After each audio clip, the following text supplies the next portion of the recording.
O dia da grande inauguração do relógio da torre da catedral, uma cerimônia linda, com todas as pompas possíveis. Autoridades de São Paulo estavam a prestigiar o acontecimento. Nos bastidores, um dos maiores responsáveis por tal acontecimento era o mecânico Whindersson. Sua dedicação pelo relógio era algo que chamava a atenção de todos os outros funcionários da torre. Era uma coisa muito possessiva, até certo ponto estranha. O Whindersson estava eufórico, pois seria ele a puxar a alavanca que faria o enorme relógio funcionar. O Whindersson estava com seu terno impecável para o evento. A alavanca do relógio teria que ser puxada exatamente ao meio-dia. Ele chega e lá do topo da torre vê a multidão presente para prestigiar o evento. Faltava 1 minuto para que o Whindersson fizesse acontecer um momento que toda São Paulo esperava. Mas algo deu errado. No momento exato, puxou a alavanca, mas percebeu que a mesma estava emperrada. Viu um grande parafuso no meio das engrenagens, colocado de um modo a sabotar o evento. Com grande desespero, ele tentou retirar o parafuso, mas todas as suas tentativas não surtiram efeito, e pela fresta da pequena janela de madeira, o mecânico podia ver a inquietação do povo. Estava acontecendo um pesadelo, um fiasco nacional ou até mundial. O mecânico Whindersson estava no momento mais terrível de sua vida, e não demorou muito para que uma vaia ecoasse em frente ao grande relógio. O mecânico, vendo todo aquele vexame, vendo que sua carreira estaria arruinada, totalmente descontrolado, foi até a pequena janela do lado direito da torre e, em um ato de desespero, se jogou. O pobre mecânico viu que só essa medida extrema seria a saída para a sua agonia. A manchete do principal jornal de São Paulo foi: "Mecânico tira sua própria vida e relógio não funciona." O mecânico se jogou do alto da torre e seu corpo se espatifou no meio da multidão. Foi, sem dúvida, a cena mais estarrecedora que São Paulo viu. Todos ficaram aterrorizados com a tragédia. A cidade ficou 3 dias de luto. Os policiais, na época, encontraram o parafuso que engripou a alavanca, mas nunca descobriram o causador da sabotagem. 2 meses depois de muitos interrogatórios mal-sucedidos, os policiais desistem de achar o culpado. O mecânico, por ser um homem extremamente perfeccionista, ganhou inúmeros desafetos, e um deles era o também mecânico de manutenção José Serra Pimenta, que depois da tragédia ficou responsável pela manutenção do relógio. Começava assim um grande mistério na torre da catedral. Em um dia de muito frio, João, como sempre fez, subiu no topo da torre para se abrigar e passar a hora de seu turno sem ser percebido. Era um péssimo funcionário, sem nenhum comprometimento com suas funções. Era o oposto de Whindersson. Mas a obsessão pelo relógio ainda prendia o espírito do mecânico naquele local. Na verdade, ele estava querendo vingança. A morte de todos aqueles que em vida lhe fizeram mal. João sempre fazia uma pequena fogueira no assoalho de madeira, sem se importar com o tamanho do perigo que estava correndo. Mas naquela noite de muito frio, ele iria receber uma visita não esperada. Era por volta das 21 horas, já há apenas 2 horas de terminar seu turno. Estava a pensar justamente na atitude do mecânico Whindersson. É inacreditável o que o idiota do Whindersson fez. Se matar por causa da droga de um relógio?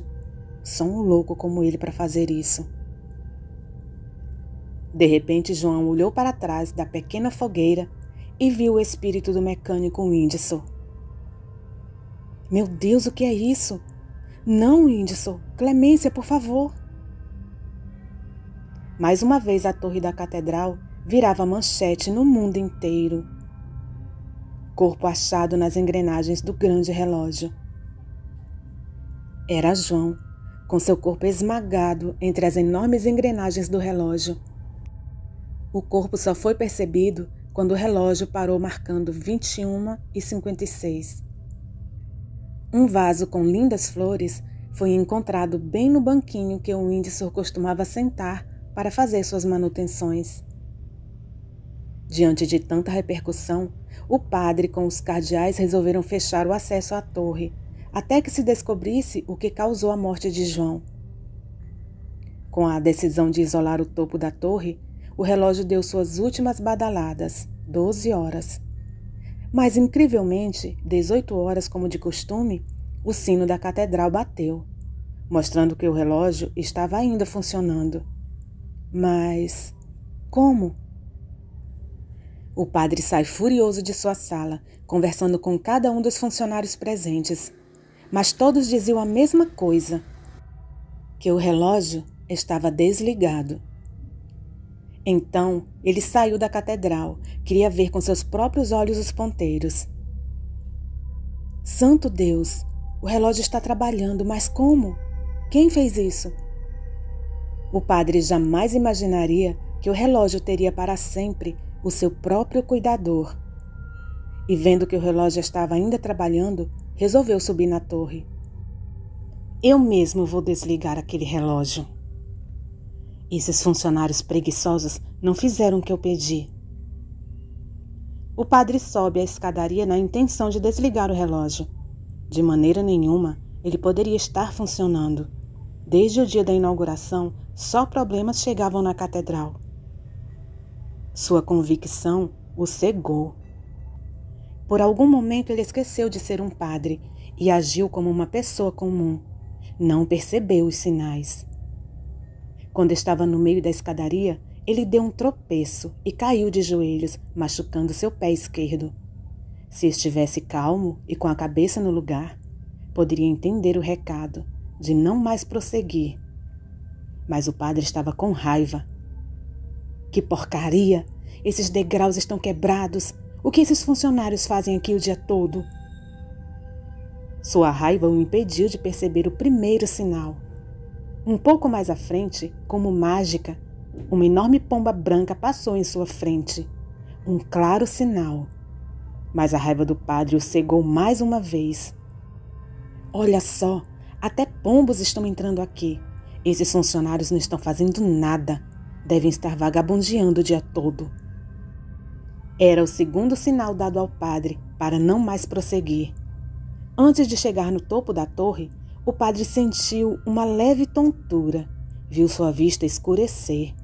Sentou no último patamar da escadaria. Mas dessa vez, não culpou os funcionários. Subi muito rápido, mas agora falta pouco para eu desligar esse relógio. O terceiro e último aviso tinha sido dado ao padre, que com seu coração endurecido não pôde perceber. Finalmente chegou no topo da torre. Passou pela pequena porta da sala de máquinas. Mas antes que chegasse ao painel de força, ouviu: "Está mudado, padre." Não percebeu seu anjo da guarda lhe avisar por 3 vezes? O padre se apavorou. Era visível. Só ele estava na sala de máquinas.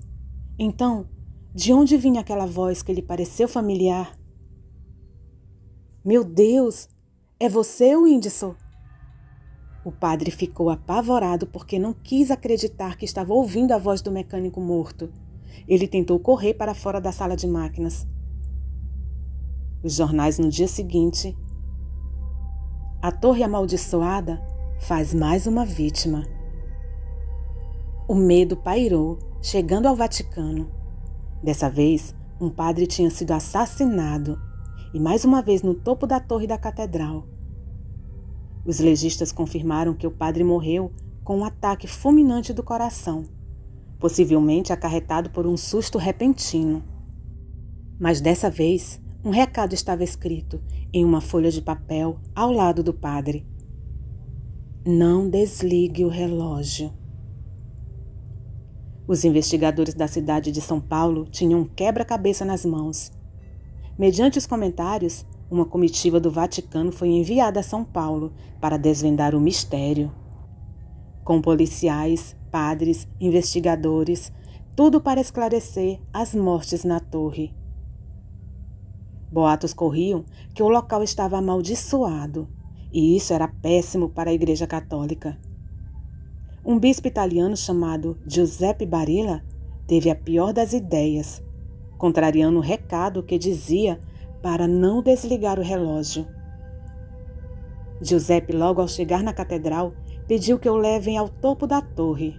Mesmo sendo aconselhado a não fazê-lo, ele fez. O bispo, com a mesma prepotência do padre, subiu ao topo da torre, acompanhado de mais 3 autoridades do Vaticano. Mas dessa vez, sem interferência, o relógio foi desligado. Logo em seguida, funcionários chegaram para desmontar o relógio.